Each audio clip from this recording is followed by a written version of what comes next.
శారీరక శ్రమ చేసే తత్వం పబ్లిక్లో తగ్గింది ఒక ఆస్పెక్ట్.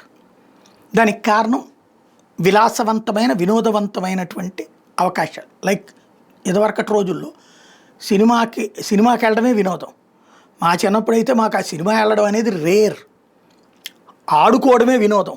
గోళీలు ఆడామా, దాన్ని ఏమంటారు కర్రా బిళ్ళ ఆడామా, వాలీబాల్ ఆడాము, బ్యాడ్మింటన్ ఆడాము, క్రికెట్ ఆడాము, అన్నీ ఆడేసేవాళ్ళం. వచ్చా రాలేదా ఏది అన్నీ వచ్చు. కాకపోతే అన్నిట్లో ఏదో ఒకటి రెండు వాటిట్లో నైపుణ్యం ఎక్కువ ఉంటుంది. అందులో టీంలో మనం లీడ్లో ఉంటాం, ఇంకో దాంట్లో టీంలో ఫాలోయర్గా ఉంటాం. అది తేడా అంతే. కానీ అన్నీ ఆడేసేవాళ్ళం. కబడ్డీ దగ్గర నుంచి అన్నీ ఆడేసేవాళ్ళం. అదే వినోదం ఆ రోజుల్లో. అదే ఇవాళ రోజున పరిస్థితి ఏంటయ్యా అంటే ఆట వినోదం కాదు. చేతిలో సెల్ ఫోన్లు వచ్చిన తర్వాతన ఏదో ఒకటి ఆ యూట్యూబ్లో వీడియోలా, ఓటీటీ ప్లాట్ఫారాల్లోనా, లేకపోతే సినిమాలు చూడటమా, ఇక అసలు ఖాళీ దొరకట్లా. అలాగని సంపాదించే పని కూడా కాదు. ఈ స్టేజీతో పని బద్ధకత్వం పెరిగిపోతుంది. షాపులో వ్యాపారం అమ్మేటప్పుడు ఒక నీతి ఉంటుంది. నేను అబ్జర్వ్ చేస్తుంటే అనిపిస్తుంది ఒక్కోసారి. షాప్లో పనిచేసేటప్పుడు మనం ఇంకొక దాని మీద దృష్టి పెట్టకూడదు. మన సరుకు మనం అంతే. కస్టమర్ వచ్చేటప్పటికి ఎదురుగుండా అతన్ని చూస్తున్నట్టు ఉండాలి. కానీ ఇవాళ రోజున షాపుల్లో చూస్తే షాపుల సంగతి దేవుడు ఎరుగు. రోడ్డు పక్కన పెట్టే కొబ్బరి బొండాల బండి దగ్గర నుంచి అన్ని చోట్ల కూడా వాళ్ళు చేతిలో సెల్ ఫోన్ పెట్టుకుని వీడియోలు చూస్తూ ఉంటారు. కొబ్బరి బొండం అడిగితే పునుగులు అడిగితే అని చెప్పి నిదానంగా ఇచ్చేటటువంటి పరిస్థితి.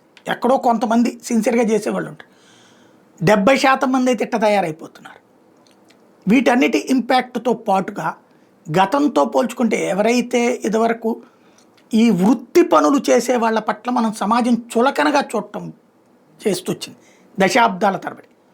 కుల వృత్తులని కావచ్చు, ఇతర వృత్తులని కావచ్చు, చులకనగా చూడటం జరిగింది. దాంతో వాళ్ళు తమ బిడ్డల్ని తమలాగా చులకనగా చూడబడకూడదు అనుకున్నారు. రెండవది, ఈ తరపు ఆడపిల్లలు తమ పెళ్ళికి ఫిక్స్డ్ ఇన్కమ్తో పాటుగా వైట్ కాలర్ మొగుళ్ళు కావాలని కోరుకుంటున్నారు. ఇదివరకటి రోజుల్లో శారీరక శ్రమ బాగా చేసేవాడు కండలు తిరిగిన మొగుడు కావాలా అని కోరుకునేవాళ్ళు. ఇప్పటి రోజుల్లో మీసాలు లేని మొగుళ్ళు కావాలని కోరుకుంటున్నటువంటి పరిస్థితి. వీళ్ళ ఆలోచనలకు తగ్గట్టుగా నాజూకు అబ్బాయిలు పెరిగిపోయారు. ఈ పరిణామ క్రమం ఇవాళ రోజున తర్వాత తరంలో ఇవాళ కూలీ పని చేయడానికి దొరకట్లా, వ్యవసాయ కూలీ దొరకట్లేదు, భవన నిర్మాణ కార్మికుడు దొరకట్లేదు, బార్బర్ షాప్లో దొరకట్లేదు, కుండలు తయారు చేసే చోట దొరకట్లేదు. గతంలో పని కోసం వెంపర్లాడే పరిస్థితి నుంచి ఇప్పుడు పనివాడి కోసం వెంపర్లాడే పరిస్థితికి వచ్చింది. రాబోయే రోజుల్లో ఇంకొక పెద్ద సంక్షోభం రాబోతుంది. చైనా రోబో సిస్టమ్ తెస్తోంది. రోబో సిస్టంతో దానికి ఇక ఇంటి పనులన్నీ చేసేస్తుంది. పని మనిషి చేసే పనులన్నీ చేసి దానికి అదే వెళ్ళి ఛార్జింగ్ కూడా పెట్టేసుకుంటుంది. ఇప్పటికే మనకి ఆ ఇల్లు ఉడ్చే మిషన్స్ వచ్చినది 7,000 నుంచి 35,000 40,000 ఉంటుంది. దానికి ఎక్కడెక్కడ చేయాలో చెప్తే అదే ఊడ్చేసుకుంటుంది. తర్వాత దానికి అదే వెళ్ళి ఛార్జింగ్ పెట్టేసుకుంటుంది. అట్లాంటిది రోబో రేపు పొద్దున్న చెత్త కూడా తీసుకెళ్ళేసి వస్తుంది. అట్లాగే బయటికి వెళ్ళి బజార్కి వెళ్ళి కొనుక్కురమ్మన్నట్టు కొనుక్కొస్తుంది. ఈ తరహాది ఇప్పుడు ఆరంభమే. ఏది ఆగదు. ఎందుకంటే మనిషి అవసరం పెరుగుతోంది.